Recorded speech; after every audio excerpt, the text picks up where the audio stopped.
ازيكم ياللي مفيش منكم عاملين ايه؟ يا رب تكونوا بخير.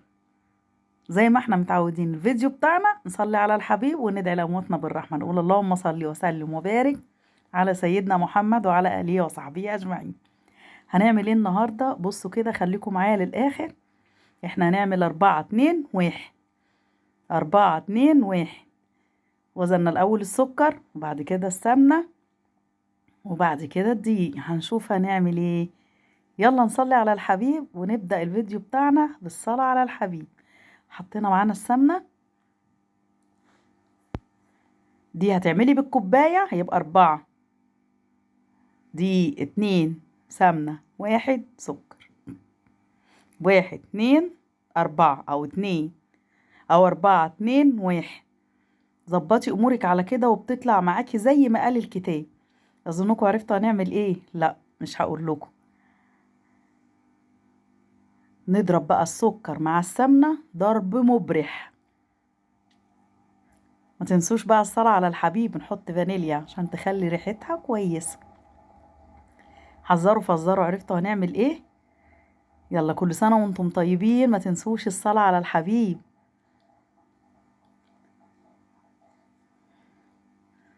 ضربتها كده زي ما انتوا شايفين لحد ما السمنة والسكر يبقوا كريمي. وما تنسوش السكر مش احسن حاجة الجاهز. المضروب جاهز اللي انت هتجيبيه مطحون من بره جاهز مش بيبقى احسن حاجة، بيبقى اغلبيته نشا. لما تضربيه في البيت في الكبة بتاعتك العادية وتنخليه بالمنخل كده. ده كيلو دقيق معانا. جبت بولة اوسع وحطيت فيها كيلو الدقيق. حطيت كيلو الدقيق، الدنيا عمالة توسع معانا، لا مش هياخد كل مكوناتي. جبت بولة اوسع تاني، حطينا فيها كيلو الدقيق ونزلنا بالسمنة بتاعتنا.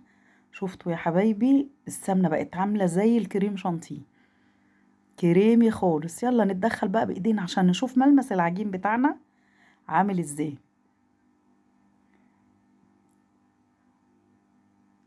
واحدة واحدة كده، دي اللي انا بقولك اعجني فيها جامد، مش تلمي العجينة، لا دي اللي بعجني فيها جامد لحد ما تحسي عجينتك كلها بقت بالشكل ده زي ما انتوا شايفين. بصوا يا حبايبي الملمس بتاعنا عمل ازاي. لفي بقى العجينة في ايدك من غير اي تشققات.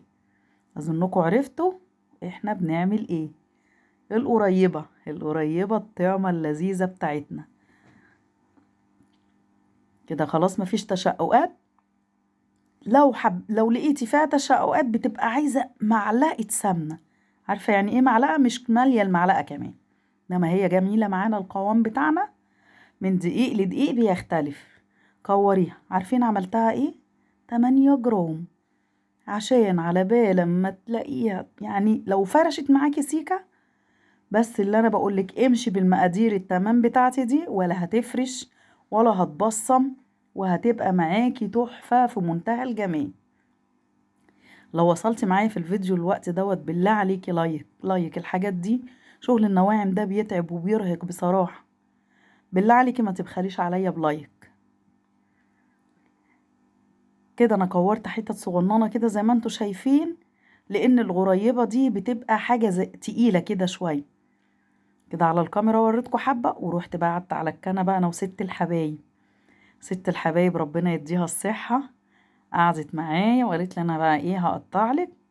مسكتها على الميزان 8 جرام مش اكتر. خلصتها وبعد ما خلصتها بصوا نبدأ بقى. ده لولي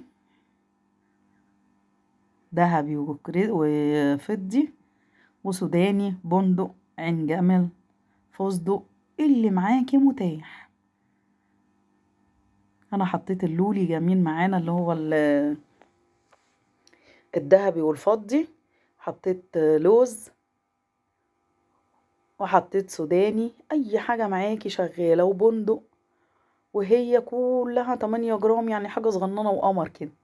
مولعين الفرن مسبقا على 180 درجة.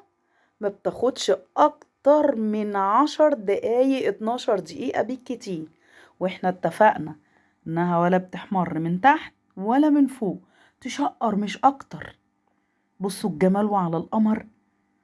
وكيلو الدقيق ده مش قادرة اقول لكم اداني كمية قد ايه، عشان اعرف ادي الحبايب وحبايب الحبايب، ادي لابني حبة وبنتي حبة وبنتي التانية حبة، وناكل براحتنا.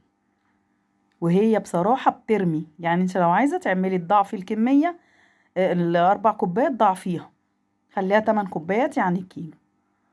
بصوا القمر، دخلت الفرن معانا 12 دقيقة بالظبط. بصوا الجمال، هوريكم ولا مبصمة ولا اي حاجة. بصوا وشها زي تحت زي فوق بالظبط، مش مبصمة معانا. بصوا الجمال وعلى الحلاوة، والغريباية بتدوب معاكي دوب. بصوا، وفي نفس ذات الوقت مقرمشة. نسيت اقول لكم انا حطيت معلقة زيت، رصيتها كده في العلبة، لقيت طبعا ما شاء الله ال- الكمية رمت معايا كتير. جبت علبة تاني وحطيتها في العلبة اللي هي الخانات دي. تحفة، الحبايب وحبايب الحبايب كانوا غريبة. وعملت علبة بقى كحك وبسكوت وبوتيفور وغريبة. لو عجبك الفيديو ما تنسينيش بدعوة حلوة ولايك وشير. كل سنة